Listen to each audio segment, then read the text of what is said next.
As you level up in No Rest for the Wicked, you gain attribute points, and these are used to increase your character's power or unlock access to new equipment.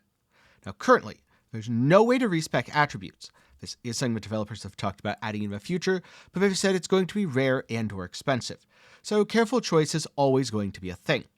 Therefore, I've put together this guide to walk you through the various attributes and what they offer. There's 8 different attributes in No Rest for the Wicked, and the game doesn't really distinguish between them, but I find it helpful to break them down into 2 blocks of 4 each. The gear-specific ones, Strength, Dex, Intelligence, and Faith, used to equip items and also increase their damage. And then general attributes, Health, Stamina, Focus, Equip Load, things which you'll use pretty much to one extent or another on all builds. With that said, No Rest for the Wicked is still a game in early access, and its ongoing development process means a lot's going to change. And the best way to keep up with all those changes is by getting subscribed, and hey, maybe leave a like while you're down there if you end up liking this video. For now, let's head to the character screen and look at all the attributes. Alright, so here we have the stat sheet in No Rest for the Wicked. Just to go over each of the attributes quickly, Health does exactly what you'd think it does. It increases your hit points. It's generally pretty good to get this. Now, if you're not taking damage, if you're completely fine, you can put it off till later. I'm sure there's someone who's running around with 10 health and they're just like, this is fine. I'm a parry god. I'm a dodge god. I don't take damage anyway. But at least for me personally, if anything, 20 is a little on the low end. I'd probably want like 25, but I didn't start feeling that pressure initially. It sort of ramped up slowly as I beat more bosses and as I got into more dangerous areas. Next up is Stamina. This increases your total stamina, not your stamina regen. And I definitely overinvested here. Early on, I put a lot of points into this because I was really struggling with stamina in the first couple days of the game.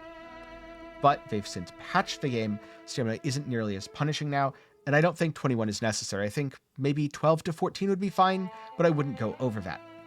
In short, if you're able to get in an extra attack or an extra dodge roll, that's when it could matter. But something else that I've been doing more of late is instead of just doing that extra attack or that extra dodge roll, then I just finish up with a wound combo. That way I don't expend any more stamina, I often stagger the enemy, and I deal more damage.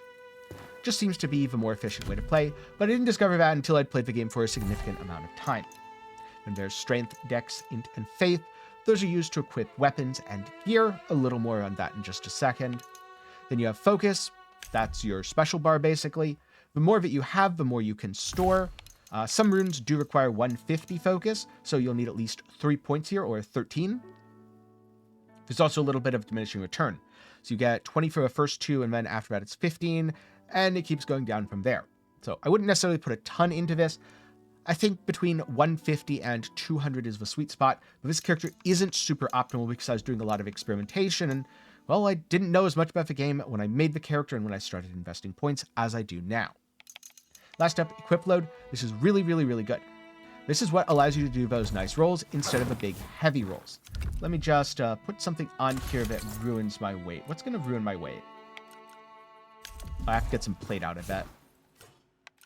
Do I have plate? Oh, I have a big old heavy shield. This'll do it. So, if I put this big old shield on, now I have that heavy roll. It's not nearly as fun. I guess you do get the shoulder barge, but I do not like the heavy roll. I like keeping my weight lower, as you can see, 69%, which I guess is pretty nice. So now, instead, I'd have to invest even more in my equip load so that my carry weight goes down to about 60%. And that's the basics of a stat sheet. There is a little bit more to pay attention to, especially when it comes to Strength, Dexterity, Intelligence, and Faith, so that's what I'll cover next. Now, the exact requirements in terms of Strength, Dexterity, Intelligence, and Faith, requirements to equip a weapon or shield, varies depending on whether it's a single or dual stat item, with Tier 1 items having the lowest requirements and Tier 3 having the highest. If it's a dual stat item, the individual stat requirements will be lower, but the total should be about the same. Second of all, what's the tier? Items currently can come in 3 tiers, 1, 2, or 3, and, well, Tier 3 has the highest requirements. So, here's an example of this. You can see a Tier 1 item with relatively low requirements, then a Tier 2, more moderate requirements, you do need to put 12 total points into things, and finally a Tier 3 that requires 42 strength, thus you need to put 32 points into things. And yes, that's actually about the sweet spot. There's a few weapons that don't necessarily follow these rules exactly, but in general, by around level 21, you want to have 42 points if you're using single stat weapons, or you want to have 26 and 26 if you're using dual stat. That way you should be able to equip everything that you find, at least for your preferred weapon type. That said, there's a little variance, like straight swords. Very often they are strength. And then randomly you'll get an intelligence one. So you're not necessarily always going to be equipping everything you find, as there's that little bit of variance with scaling and different requirements. The same goes for shields. A great shield might require 42 strength because it's meant for a knight, or 42 faith because it's meant for a member of the Inquisition.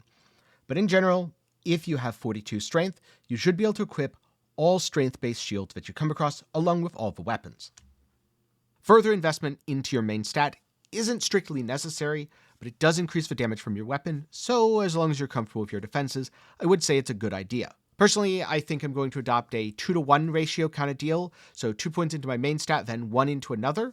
That way I can reach the 42 strength breakpoint, or the 26-26 breakpoint, by around level 16, giving me a full 5 levels of stats to play with and put into defense, carry load, health, whatever I happen to need at the time.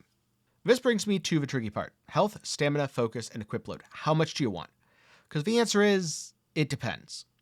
For example, if you're not really taking damage and you're not dying, then you might not need more health. Though personally I did find that as the difficulty ramped up, especially in the Ceram Crucible, health did become a more valuable stat. Second of all, stamina. It's very tempting to just put a ton into stamina at the start. This is because you're bad at the game. I was also very bad at the game, and I put way too much into stamina at the start, and I kind of regret that now. In general, it's better to invest in learning enemy timings and pacing yourself out a little bit, not spamming, not panic dodging, than just dumping stats into stamina to act as a band-aid. A few points are good, but you shouldn't really be going for 21 like I did. Then you have focus. I'd recommend putting at least 3 points in, but 6 isn't a bad idea either. This should allow you to use all the runes in the game, and it should also allow you a good bit of flexibility in terms of hitting an enemy a couple times, parrying, filling up your focus bar without wasting stuff. And again, the thing that really improved combat for me was after I did an attack chain when I was low on stamina, instead of trying to dodge away or attack again, if I needed to get that extra bit of damage in, I would use a rune, unleash that focus without spending stamina. It's a great way to get in that extra damage and kind of replace my need for stamina stats. And last up, equip load. I'd say this is incredibly important. Aim for at least 20, if not 25, and honestly it feels like more is better, because then you can walk around in full plate and roll around pretty easily. Though it's kind of a personal taste thing. You might find that, hey, you only need cloth armor because you're a parry god and things don't get to touch you anyway. Which, if so, I'm going to be honest, I'm a little jealous. I can also say from experience that it's not a terrible idea to go a couple levels without allocating all your points. If you're not dying constantly, if you don't feel like your damage is low, if you don't need the stats right now, it's totally fine to hold on to them for a few levels and say, you know what, I'm going to try that boss. See if he's hitting me real hard and maybe invest into some health. Or I'm going to try this new weapon that I found and see if I'm running out of stamina before I get off what feels like a full combo. If you do these things, having the extra flexibility from unallocated points does feel really good, but it's also a personal taste thing. Some people are going to want to allocate those points immediately, and if so, that's totally fine. Just know you're a little bit more locked in, but right now since you can't respec, you're already pretty locked in. If you remember from when I was talking about my stat panel earlier, I had a bunch of random stuff like 16 dex and a little bit of int. That's because I wanted to try different weapons. I really like trying different weapons in games. When I played Dark Souls 3, for example, every time I got a new weapon, without fail, I'd put it on and I'd go hit something. And most of the time, I didn't like the new weapon, and I went back to exactly what I was using before. But sometimes I preferred it, and I'd make changes to my build to accommodate that. So hopefully in the future there's a little bit more freedom to experiment, especially since each weapon also has a unique starting rune, and it'd be really nice to test it out before you put it in your weapon, because I've definitely put runes into my weapons that I didn't actually want, and then I have to get a whole new weapon, enhance it all the way up, which is a gigantic time sink and kind of a waste of resources, when I should have just been able to test the rune out, hit something, say, oh, okay, I like that, or no, actually, no thanks, go on with my day. But speaking of enhancing items, if you want to know how to upgrade, enchant, infuse, or manage runes on your items, then I also have a guide for that, which you can watch after this. Before you click off, though, I do have a question for you. What sort of builds do you tend to like in your Souls-like games? Are you a heavy boy that fat rolls everywhere but can tank hits like a champion? Do you use a gigantic two-handed sword because Guts is your personal hero? Great choice if so. Or do you prefer grabbing the smallest weapon you can find, taking off all your armor and rolling around until your opponent just gives up on trying to hit you? Let me know down below. I'm curious about your thoughts. For me personally, I tend to like sword and board builds, I tend to like medium armor builds, things that are a little bit more balanced, although I have to say I do also have a soft spot for pyromancers. There's just something really satisfying about being able to set your foes on fire. So let me know some of your thoughts down in the comments below. Again, if you're looking for something else to watch, check out the item enhancement guide, or check out my second channel where I cover a wide variety of gaming topics, including giving first impressions for a ton of indie games. Link to that will be up in the card and down below, along with a link where you can support the channel directly, because videos like this are only possible due to direct support from patrons and channel members. With that said, thank you very much for watching to the end. I hope you learned something about attributes and No Rest for the Wicked, and maybe you won't misallocate as many stats as I did. So good luck on your journey, and I'll see you in the next one.